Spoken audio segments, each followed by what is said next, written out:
আসসালামু আলাইকুম। এখন আছি নিসর্গ রিভার ভ্যালি রেস্টুরেন্টে। এই রেস্টুরেন্ট কাপ্তাই রাঙ্গামাটি পর্বত যাওয়ার রাস্তায় পড়ে। অসাধারণ একটা রাস্তা, চলেন ভিতর থেকে ঘুরে আসি।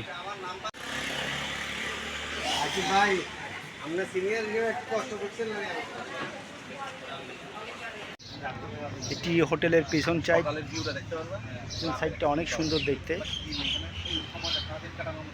কটেজ, ছোট ছোট কটেজগুলো সবগুলো এখানে।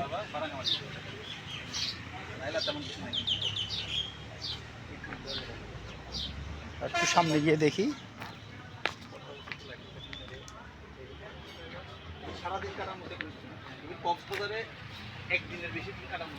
অনেক সুন্দর ভিউ, অনেক সুন্দর ভিউ। চলে আসলাম এখন হোটেলের পিছন সাইডে। অনেক সুন্দর, অনেক সুন্দর একটি কটেজ, সবগুলো ছোট ছোট কটেজ।